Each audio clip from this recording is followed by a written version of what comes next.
ঢাকা ১৭ আসনের উপনির্বাচনে ভোট চলাকালে মারধরের শিকার হয়েছেন স্বতন্ত্র প্রার্থী মো.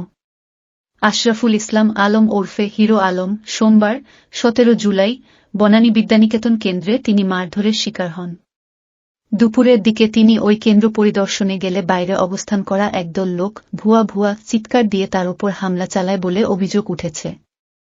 এর আগে বিভিন্ন কেন্দ্রে নিজের এজেন্টদের মারধর করা হয়েছে বলে অভিযোগ করেন hero Alam. Banani model school কেন্দ্র পরিদর্শনে গিয়ে হিরো আলম বলেন, যেহেতু আমার এজেন্টের গায়ে হাত দিয়েছে, তাহলে আমার গায়েও যে হাত দেবে না তার কি নিশ্চয়তা আছে?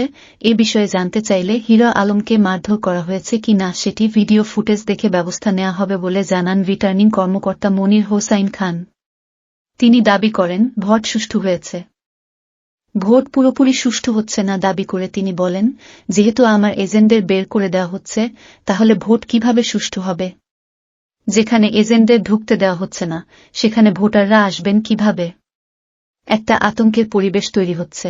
একতরফা সিল মারার চিন্তাভাবনা করা হচ্ছে। তবে শেষ পর্যন্ত নির্বাচনের মাঠে থাকবেন জানিয়ে হিরো আলম বলেন, শেষ পর্যন্ত দেখতে চাই তারা আমাদের ওপর কত অত্যাচার করে, আজকে কত জুলুম করে, কিভাবে আমাদের ভোটে হারায়। এদিকে ভোট গ্রহণ চলছে সকাল থেকেই।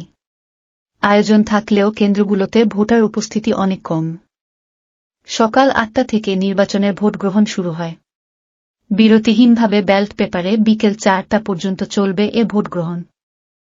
রাজধানীর গুলশান, বনানী, ভাসানটেক থানা ও সেনানিবাস এলাকা নিয়ে গঠিত ঢাকা ১৭ আসনের উপনির্বাচন নানা কারণে দেশবাসীর মনোযোগ কেড়েছে। গত ১৫ মে চিত্রনায়ক আকবর হোসেন পাঠান ফারুক মারা যাওয়ার পর আসনটি শূন্য হয়। এই আসনের মোট ভোটার ৩,২৫,২০৫ জন।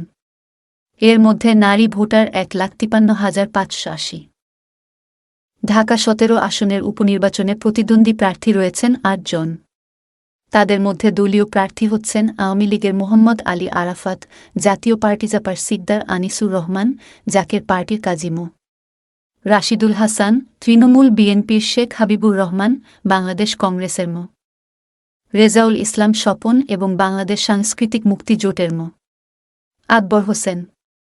আর স্বতন্ত্র প্রার্থীদের মধ্যে রয়েছেন আলোচিত কন্টেন্ট ক্রিয়েটর মো. আশরাফুল আলম, হিরো আলম ও মো.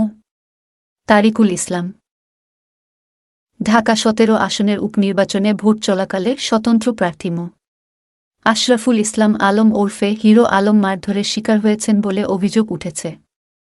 এ ঘটনায় ভিডিও ফুটেজ দেখে ব্যবস্থা নেয়ার আশ্বাস দিয়েছেন রিটার্নিং কর্মকর্তা।